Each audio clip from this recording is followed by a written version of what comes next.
Olá pessoal, tudo bom? Me chamo Matheus Santos e se você está precisando fazer aquele cálculo de horas no Excel e que apareça os números negativos e que os negativos façam a soma com positivo para saber se eu tenho um banco de horas ou se eu estou devendo horas e você está encontrando dificuldade para isso, o meu intuito dessa aula é te ajudar a superar esse problema, tá? Todo o arquivo que eu estarei utilizando nessa aula vai estar na descrição e no primeiro comentário fixado. Na descrição e no primeiro comentário fixado também estará o link para o meu perfil do LinkedIn, caso você queira me adicionar, beleza? Caso ainda não seja inscrito, se inscreva, ativa o sininho, deixa o like e vamos para a aula.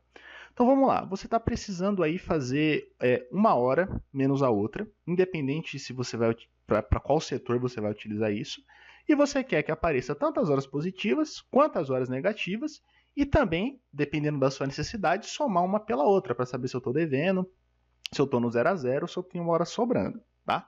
Só que o que acontece? Nesse caso aqui, o meu problema ele já está resolvido. Então veja que as horas negativas já estão aparecendo, e se eu somar isso aqui, ó, ele me traz o resultado, tá? E me mostra que eu estou devendo 4 horas e meia no total, beleza? Mas quando você vai fazer isso no Excel, normalmente, olha o que vai acontecer, ó. Então, um exemplo aqui de horas trabalhadas. Então, horas trabalhadas menos a meta ali que a pessoa tem para trabalhar, seja de 8, de 12 ou de 6 horas, tá? Ó. Então, aqui não me deve nada, ficou no 0 a 0. Mas quando eu puxo aqui para baixo e eu encontro números negativos, ó, olha o que ele traz para mim. Ele traz esse cerquilhado, essas hashtags, tá? E daqui você não sai, beleza?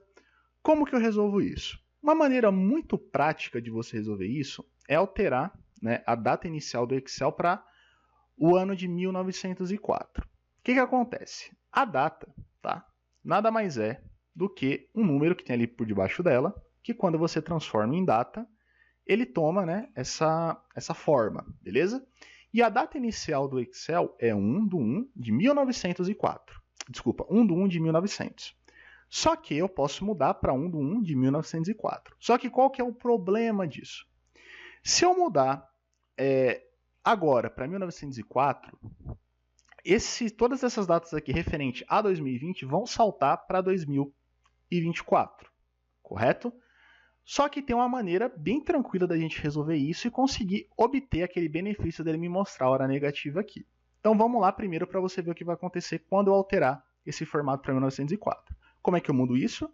Eu venho aqui em arquivo, eu venho aqui em opções, eu venho aqui em avançado e eu vou procurar aqui, rolando meu scroll para baixo, essa opção aqui, ó. Ao calcular esta pasta de trabalho, ou seja, essa modificação que a gente vai fazer não vai ser para o seu Excel de todos os arquivos que você abrir, vai ser apenas para essa pasta de trabalho. E eu vou vir aqui e falar, ó, usa para mim o sistema de 1904 e eu vou dar OK. Beleza? Bacana. Ele mostra para mim as horas negativas agora e eu consigo executar um cálculo aqui. Só que olha o que aconteceu com a minha data. Foi para 2024, tá? Matheus, como é que eu vou burlar esse sistema, tá? Como é que eu burlo isso? Bom, eu vou retornar para o meu sistema original, voltando no mesmo lugar, e vou desmarcar essa opção e vou dar OK. Beleza, ele voltou para o que era, só que eu continuo com esse erro. O que eu vou fazer agora? Eu vou fatiar essa data. Ou seja, ao invés de eu ter a data aqui completa, eu vou fatiar ela. Então, o que eu vou fazer?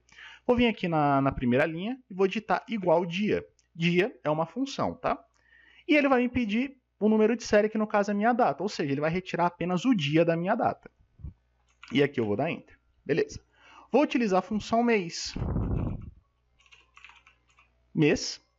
Ele vai me pedir qual que é a data. Essa é a data. Pronto, ele me retirou apenas o mês. E agora eu vou utilizar a função ano. Opa, ano. Ano. E vou selecionar a data e vou dar Enter. Pronto, retirei dia, mês e ano. Vou puxar isso aqui para baixo. Beleza. Vou dar Ctrl C para copiar. E aqui no colar eu vou falar para ele manter apenas os valores. Ou seja, eu retirei a função que tinha rodando aqui.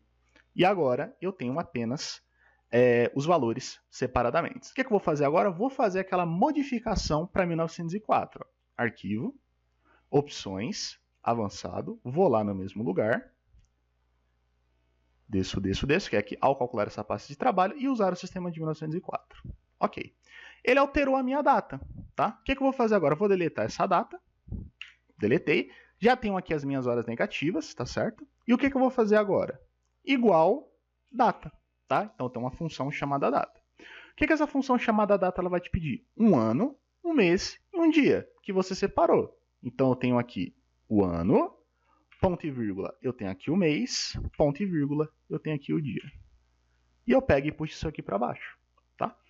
Como isso é uma função, ou seja, se eu apagar isso aqui, a função vai, os valores vão sumir, o que eu faço? Seleciono essa coluna, Ctrl C, colar e apenas colar valores.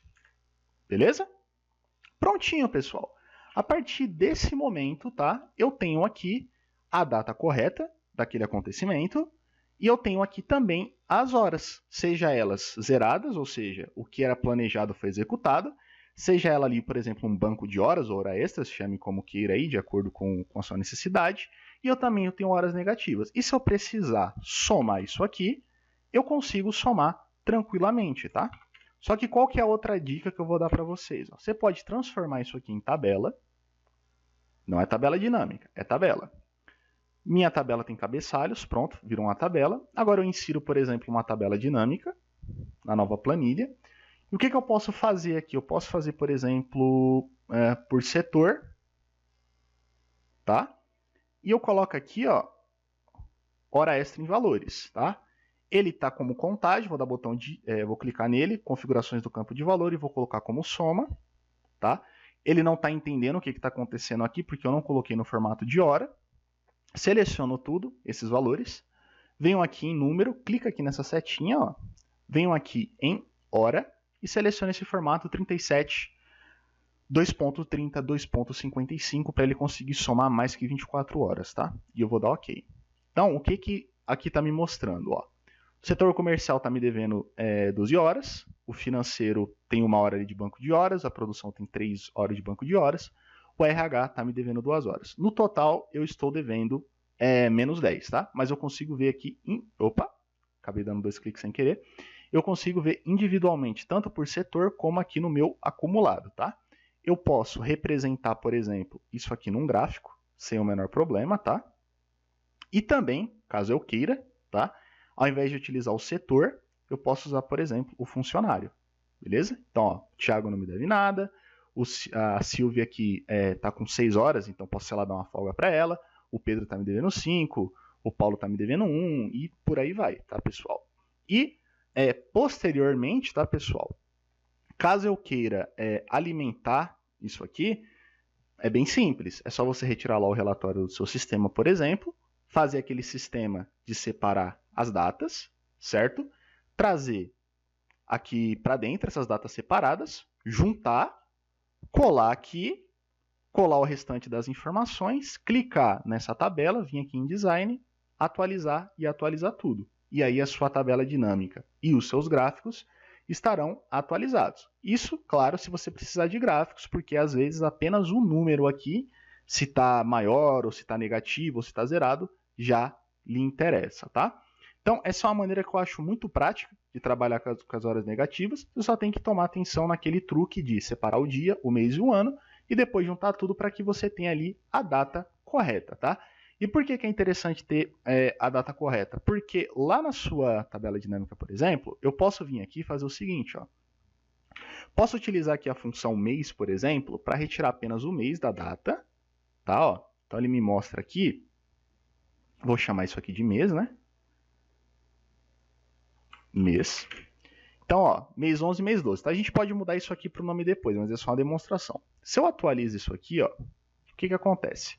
Quando eu vou lá na minha tabela dinâmica, eu posso colocar uma segmentação aqui, por exemplo, ó, do mês. Então, ó, como é que foi no mês 11? Ah, e como é que foi no mês 12?